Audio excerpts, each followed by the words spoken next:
so let's get right to it. Why anti-Semitism? Why do people hate us so much?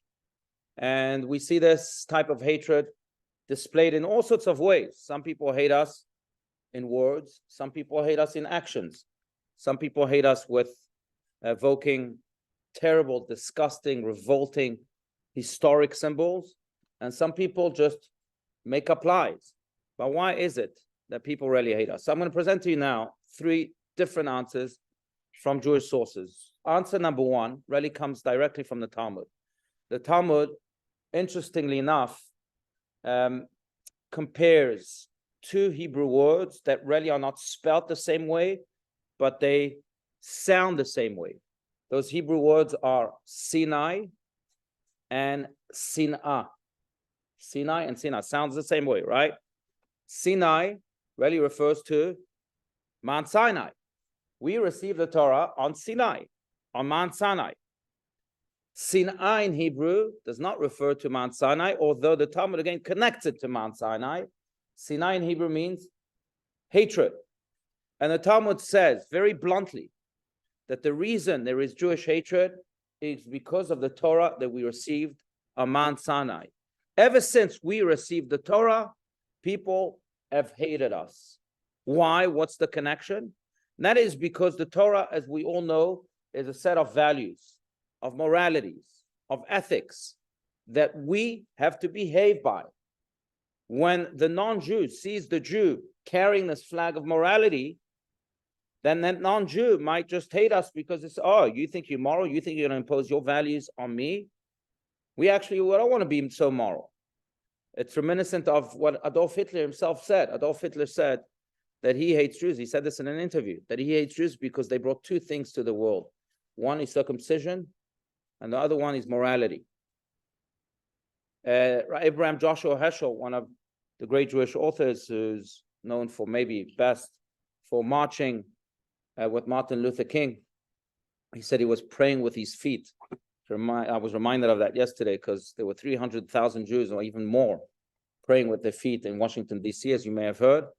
But he writes that it's almost like students in school hate the best student of the school, the A+ student, right?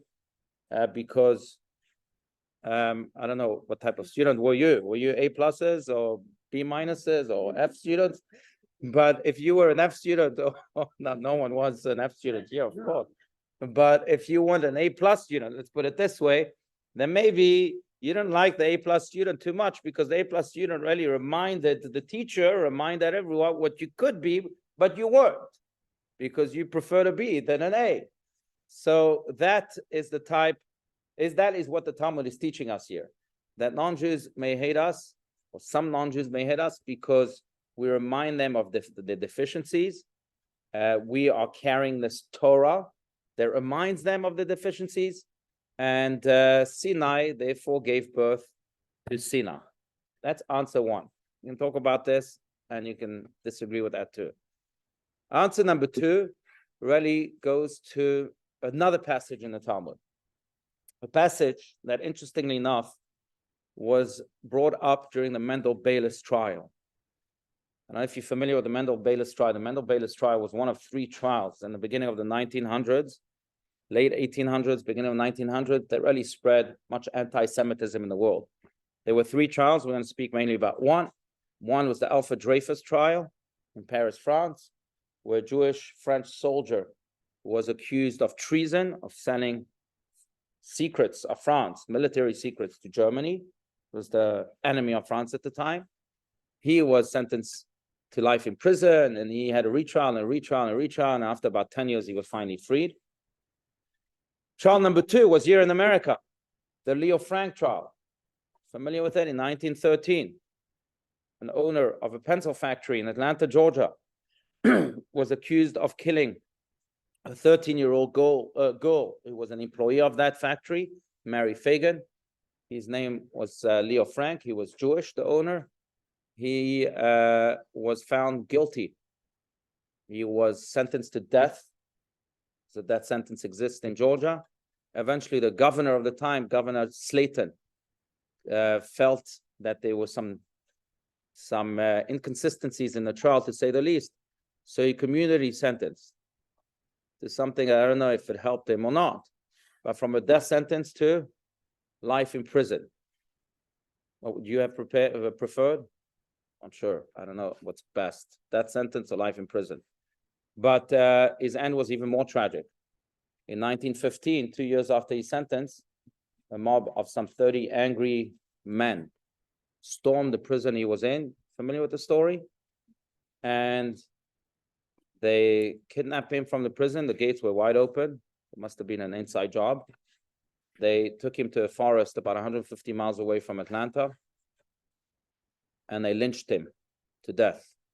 He was hung on a tree, and you can still find pictures of his body.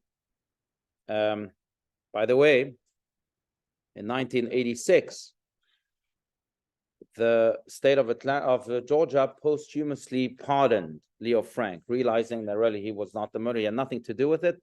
He was accused of death just because he was Jewish. Again, anti-Semitism. In the year 2000, a journalist of the Washington Post did some research. He asked a simple question: who was part of that mob of angry men? You know what he found out? The Attorney General of Georgia was a member of that mob, an ex-governor, not the Slayton guy, John Slayton, but a governor of Georgia, the mayor of Marietta, Georgia, was part of that mob. So important people, which, by the way, I'm not going to get too much into this. I don't know why I'm going there, but going to the third trial soon. But it posed a big question, because some of these names, the mayor of Marietta, etc., they had their names on buildings and streets. So after he found that out, do you take off those names or not? Should? Well, they weren't taken off. But that's trial number 2. That spread anti-Semitism here in America. By the way, the KKK was about to die, it was about to dissolve, could not survive. And in 1913, this trial really revived the KKK. On the other hand, it also is the reason why the Anti-Defamation League, the ADL, was created. ADL was created because of the Leo Frank trial. Anyway, that's trial number 2. Trial number 3 is the trial I want to focus on, that leads us to reason number 2 of why anti-Semitism, and that's the trial of Mendel Baylis in another part of the world, in Kiev, Russia. Back then it was Russia, today it's Ukraine, as we all know. Kiev, there was a Jew by the name of Mendel Baylis who was accused of stabbing to death a 14-year-old boy by the name of Andrei Yushensky. He stabbed him many, many times, and he was accused of killing him. Why? Because they said that Mendel Baylis needed some non-Jewish blood to bake matzah for Passover, the classic blood libel.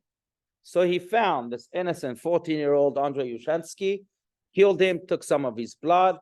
A month before Passover, this was in March of 1913, if I'm not mistaken. No, sorry, March of 1911. 1913 was his trial, and they were able to bake matzah, the classic blood libel, which existed for thousands of years. It started, by the way, do you know where the first accusation of blood libel started? In the year 1100, more or less, in Norwich, England. And ever since, it was used against us time and time again throughout history. But Mendel Baylis at first was not given a trial date, says the Soviet Union. They don't care. After about a year, they came to visit him and they said to him, we'll make a deal with you. We'll release you if you just admit guilt. Of course, Mendel Baylis said, no, I don't trust you. I'm going to admit guilt, and then you're going to have a reason to put me behind bars for life. Anyway, so he didn't accept the plea deal, but with world pressure, he was finally given a trial. This is the trial of the century in 1913. During the trial, a passage from the Talmud was brought by the prosecution.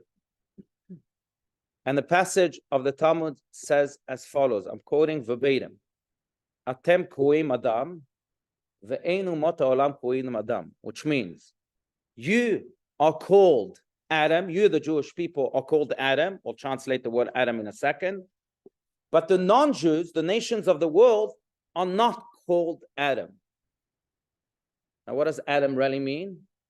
Adam can be translated as human being. That's what Adam means. Adam, human being. So the prosecution says, you see, the Talmud, your own Talmud says that Jews are called human beings, but non-Jews are not called human beings, which means that Jews really relate to themselves as human beings, but they relate to everyone else as subhuman. They're not human beings. And if you relate to someone as subhuman, then it's easy for you to kill that person. And that's why Mendel Baylis killed Andrei Yushensky, because he saw him as a mosquito, which is, by the way, what Hitler did to the Jews. He told everyone the Jews are worse than mosquitoes. You can read in Mein Kampf. By the way, the book Mein Kampf was just found in Gaza, as the President Herzog just showed, in the house of a terrorist with underlines, etc. But if you read that, you'll see that Jews are worse than mosquitoes. Once you start believing that, then just like you crush a mosquito when it bothers you, so too, it's easy to crush a Jew with no conscience whatsoever. So that's what the Talmud is doing. And this is what, again, was brought during the Mendel Baylis trial. Look, it says here in the Talmud, you are referring to Jews and Koim Adam. They are not called Adam in your eyes. They may be subhuman. Now, the chief rabbi of Moscow of the time was called to answer this terrible accusation. His name was Rabbi Yaakov Maza. Rabbi Yaakov Maza was really a hero of a man. Many ways, brilliant. I don't know if you're familiar with Leon Trotsky. Yeah, Leon Trotsky was Jewish. He was one of the reasons for the Russian Revolution. The leaders of the Russian Revolution, very, very anti-Jewish, even though he himself was Jewish. His real name was Lev Bronstein. At one point, Rabbi Yaakov Maza tried to convince Leon Trotsky not to be against the Jews. The Red Army was taking Jews at the age of 7 from their home and enlisting them. So he would try to convince them. And Leon Trotsky wrote back to Rabbi Maza. This is just to show you Rabbi Maza was. He wrote back, "What do you want from me? I'm not Jewish. Leave me alone." Leon Trotsky, again, was Jewish. His name was Lev Bronstein. Rabbi Yaakov Maza replied so brilliantly. He said, "That's the problem.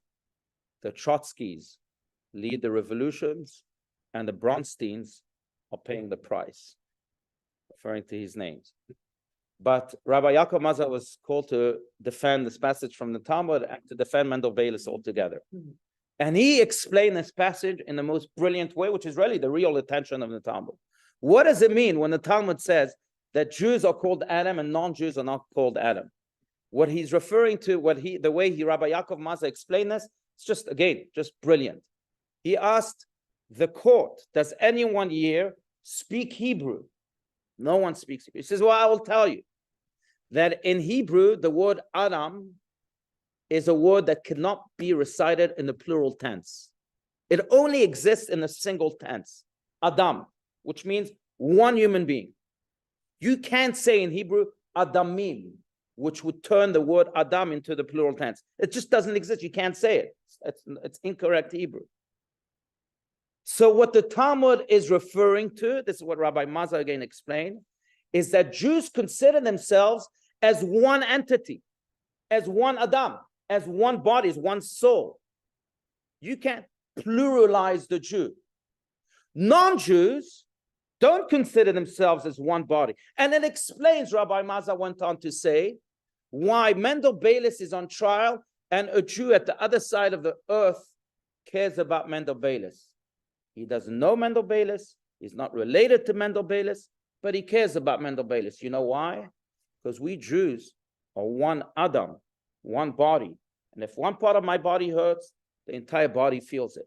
That's why that Jew, wherever he may be, in America or in Israel, feels right now the pain of Mendel Baylis. This is so true, by the way, right? We are sitting here in Scottsdale, Arizona, and we feel the pain of our brothers and sisters in Israel. Some of us may not even be related to them. We don't even know anybody. But still, it hurts us because we're one body. Nations of the world are not like that. If there's a Russian that is suffering right now in Moscow, or Ukrainian better, suffering right now in Kharkov, does an American here in, I don't know, Waco, Texas, does he feel that pain? No, he's American, he's Russian, and they divided, not one body. And that's how Rabbi Maza explained this passage so beautifully and so brilliantly and so truthfully. By the way, Mendel Baylis was acquitted. A lot thanks to Rabbi Mazza. He then moved to Israel. With his family, he refused to be in the spotlight. He was offered movie deals, Broadway deals. He refused to. Eventually, though, he couldn't make ends meet in Israel. He moved to America, and he died here in America of a heart attack.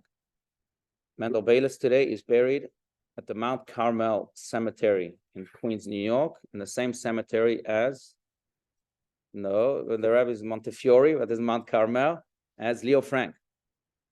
Leo Frank. Yeah.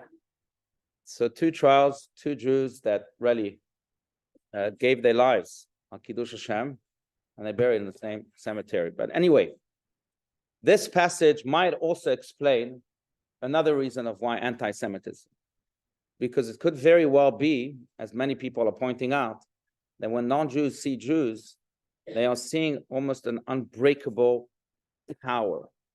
They are seeing not just one individual, but they are seeing through that one individual masses and masses of Jews, which in their eyes again makes the Jew now unbreakable, because it's such a force here that person is witnessing.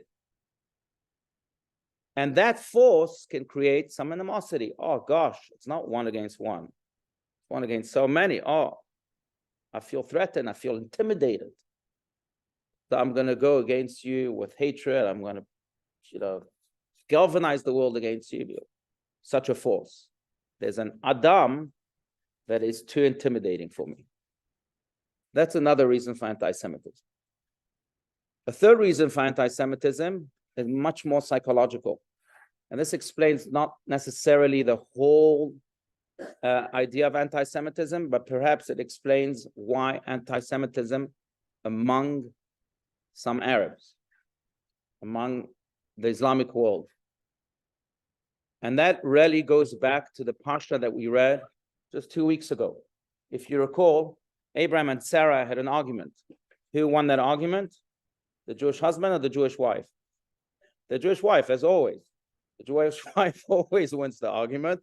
It's been like that from the beginning of times. Sarah wins the argument. What was the argument about? Their son, Ishmael, is the father of all Arabs. Ishmael was of bad influence to Yitzchak, to their son, to Abraham and Sarah's son. Ishmael had a different mother. He had the same father, right? Now, his mother was Hagar. But anyway, they were living together. Ishmael was a bad influence to Yitzchak. So at one point, Sarah, the mother of Yitzchak, tells her husband Abraham, hey, that child that you have from Hagar, I don't like him. He's a bad influence to my son Yitzchak. Get rid of him. He says, I can't do that. He says, well, you got to expel him. I'm sorry. God reveals himself to Abraham and says that whatever your wife tells you, listen to her. That's the actual verse. Now, Abraham is forced to listen to her, and he expels Ishmael from his house. Ever since, there is what's called today in modern psychological terms, this intergenerational trauma. A trauma that was born when Ishmael was expelled from his home. A trauma that holds within it a lot of animosity towards Yitzchak, towards Sarah, towards Jews. You expelled us from our home. We may know this consciously or subconsciously, but we certainly hate you because of it. And that's yet another reason. Yes, Judy.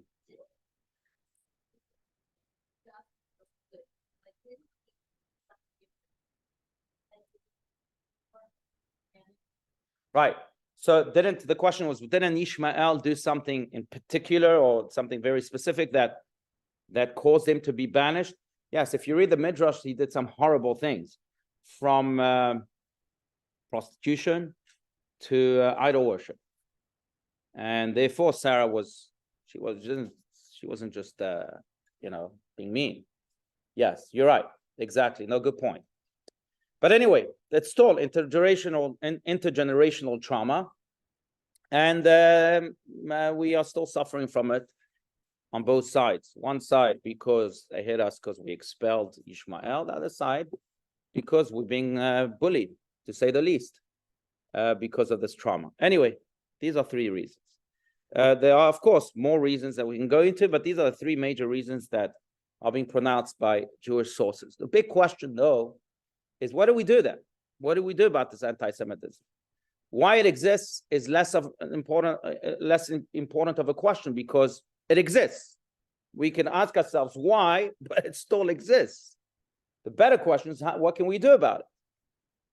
And for that, we have to go to yet another Jewish source, a source that speaks about the very first incident of anti-Semitism recorded in the Torah. Do you know what that is?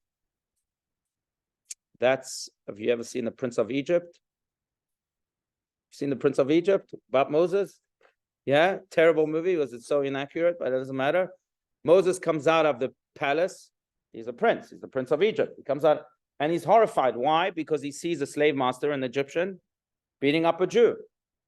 Remember that scene? Well, it's in the Torah. What does Moses do? This is the first, again, incident of anti-Semitism. A slave master, an Egyptian, beating a Jew. He kills. That's right. He first looks to see that no one is watching him, and then he kills him. He kills the slave master to save the Jew. The question that the Midrash poses is, how did Moses kill this Egyptian? Now, there are three answers given. It's interesting because what type of a question is that? He killed him. We have to fight about everything. He killed him. But still, there are three answers. Answer number one is that he killed him with his fist, like a Muhammad Ali uppercut type of fist. Answer number two is that he killed him with a shovel. There were shovels. After the Jews were slaves, they were building pyramids. So he took one of the shovels and he killed him. Answer number three is that he killed him with the secret name of God. There's a secret name of God called the Shema Meforash. I don't know what it is. Maybe some of you do. But if you say it, it can do magic. And one of those things it can do is actually kill someone else, God forbid. Now, again, what does it matter how he killed? He killed him. But the answers here that we are given really point to three ways to deal with anti-Semitism. Three ways that our ancestors have used in order to deal with anti-Semitism. Way number one is a fist. You beat me, I'll beat you back. We've seen that from the Warsaw Uprising, the Ghetto Uprising, remember that? Mordechai Nilevich, to the IDF. That's a one big, powerful, majestic, dare I say also, fist of the Jewish nation. Another opinion is, no, the fist is going to help you just to a certain degree, but that doesn't help too much because they'll eventually hate you. They'll still hate you. You know the best way to fight anti-Semitism? To show the world what the Jew is truly all about. Build for yourselves synagogues, institutions, JCCs. Build for yourselves Jewish organizations and fill them with Jewish values. And then you'll show the world that the Jew is really a good person. And then maybe hatred will go away. That's another pathway that we've chosen throughout our history. That's a beautiful pathway too. Took a shovel, we built buildings. Answer number three is the voice of God, the secret name of God. And that we found mainly with in Bnei Brak or in Borough Park or in Williamsburg, in neighborhoods like that. Building is not too much for us. The fist is for sure not for us. What we'll do is we'll lock ourselves up in yeshivas. We'll study Torah all day long. We'll practice the voice of God. And that's what will eventually overcome the anti-Semitism and non-Jew. Which reminds me, by the way, of, I may have shared this before, but of Adolf Eichmann's hangman. Adolf Eichmann, the Nazi who was tried in Israel after being captured in Argentina by the Mossad in May of 1961. He was hung, right? He was found guilty and he was hung. The only person to ever receive the death sentence in Israel. The hangman of Adolf Eichmann was not allowed to reveal his identity for 40 years because, of course, we have many neo-Nazis out there who could have very well taken their revenge. So they asked him, please don't reveal your identity for 40 years. 40 years had passed not too long ago. And that's when he finally said, I was the hangman. And he told us a few secrets also. He said that, for example, as the hangman, he was also the bodyguard. beforehand of Adolf Eichmann during the trial, he had to taste the food of Eichmann. You know why? Why? Exactly, because they told him, if you die, that's okay. We can substitute you, but we can't substitute Adolf Eichmann. So if it's poison and you die, that's all right. But anyway, so that's he's a Yemenite Jew. But by the way, it's interesting because you know what his profession is? He's a hangman, right? He's Adolf Eichmann's hangman. But you know what his day-to-day profession is? Is a shochet, the slaughterer of animals. He slaughters cows. He slaughters, it fits. But his last name is Najjar, Shlomo Najjar. Short guy with a little payas.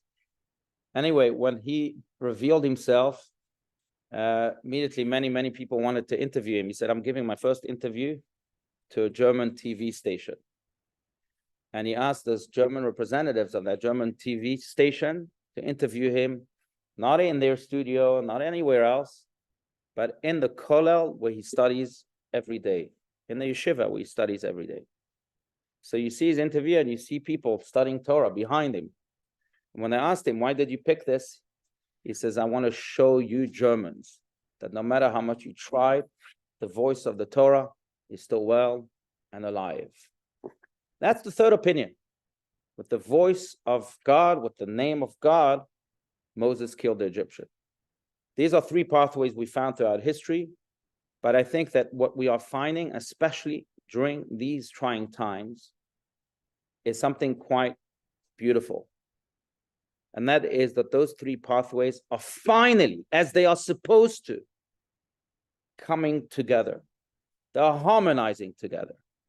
We are seeing even those people who study Torah all day long go out and support the IDF and make tzitzit for IDF soldiers and so on. We are finding also those people in the federations and the JCCs do everything in their power to go and support our brothers and sisters in Israel. And we are finding finally those three pathways that were quite unfortunately distinct for so many years finally come together as they are supposed to. And that's why I think that maybe now for the first time, we can really deal a very big blow to anti-Semitism, to Jew hatred altogether. If we continue to work together with those three pathways, will we eradicate it? No. It will forever exist.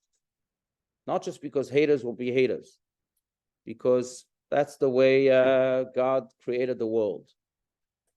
But we can finally show the world that indeed Am Yisrael Chai. We can show the world that no matter how much they hate us, we are well and alive and thriving. And we are thriving particularly because of those three pathways harmonizing together.